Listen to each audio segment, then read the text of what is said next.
Hello everybody, welcome back to my channel medicine basic teach. সুপ্রিয় দর্শক শ্রোতা, আজকে আমরা কার্মোজাইম সিরাপ সম্পর্কে আলোচনা করব।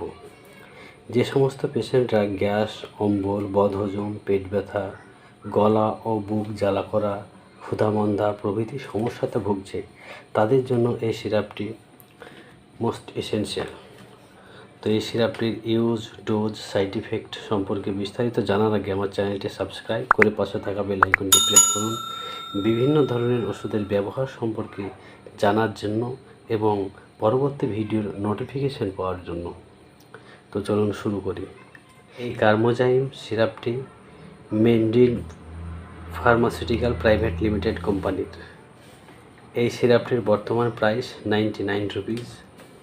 এই সিরাপটি digestive enzyme with vitamin B12 and niacinamide. তো এই সিরাপটি আপনারা প্রতিটি ওষুধের দোকানেই পেয়ে যাবেন।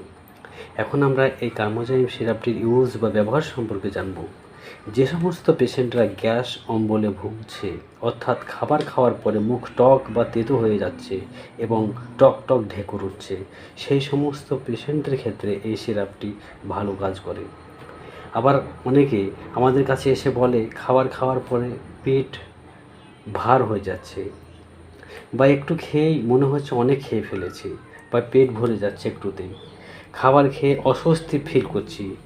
তো এই কন্ডিশানে এই কার্মোজাইম সিরাপটি দিলে ভালো রেজাল্ট পাওয়া যায়। এছাড়াও যে সমস্ত পেশেন্টরা লস অফ অ্যাপেটাইট বা ক্ষুধামন্দা সমস্যায় ভুগছে এবং খাবার পরে গলা এবং বুক জ্বালার মতো সমস্যা হচ্ছে, তাদের ক্ষেত্রে এই সিরাপটি ভালো কাজ করে।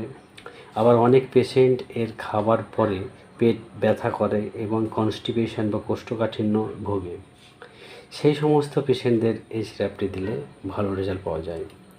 আবার অনেক সময় দেখা যায় যারা সিনিয়র পেশেন্ট বা বয়স্ক রোগী, তাদের ডাইজেস্টিভ সিস্টেম উইক হয়ে যায়, যার ফলে তারা খাবার খেয়ে ঠিকমতো হজম করতে পারে না, সেই সমস্ত বয়স্ক রোগীদের ক্ষেত্রে এই কার্মোজাইম সিরাপটি দিলে ভালো কাজ করে। আবার যে সমস্ত পেশেন্ট অ্যাংজাইটিতে ভুগছে, তাদের এই সিরাপটি দেওয়া হয়। তো এখন আমরা এই কার্মোজাইম সিরাপটির ডোজ বা মাত্রা সম্পর্কে জানব। 10 বছরের নিচে বাচ্চাদের 5 ml করে দিনে 2 থেকে 3 বার, 10 বছরের ঊর্ধ্বে বাচ্চাদের 7.5 ml করে দিনে 2 থেকে 3 বার এবং অ্যাডাল্ট বা প্রাপ্তবয়স্ক রোগীদের ক্ষেত্রে 10 ml করে দিনে 2 থেকে 3 বার খাবার পরে বা ভর্তি পেটে দেওয়া হয়। এখন আমরা কার্মোজাইম সিরাপটির সাইড ইফেক্ট বা পার্শ্ব প্রতিক্রিয়া সম্পর্কে বলব। জেনারেলি এই সিরাপটির পার্শ্ব প্রতিক্রিয়া সেভাবে লক্ষ্য করা যায় না, তবে কোনো কোনো পেশেন্টের ক্ষেত্রে হেডেক বা মাথা ব্যথা, অ্যাবডোমেন পেইন বা পেটে ব্যথা, ডিপ্রেশন বা অবসাদ, নশিয়া বা বমি বমি ভাব, অ্যালার্জিক রিয়াকশন প্রভৃতি লক্ষ্য করা যায়। তো আজকে এই পর্যন্তই। শীঘ্রই ফিরে আসবো পরবর্তী মেডিসিন রিলেটেড আলোচনা নিয়ে। তো এখনও যারা আমার চ্যানেলটি সাবস্ক্রাইব করেননি, শীঘ্রই সাবস্ক্রাইব করুন বিভিন্ন ধরনের ওষুধের ব্যবহার সম্পর্কে জানার জন্য। Take care. Have a good day.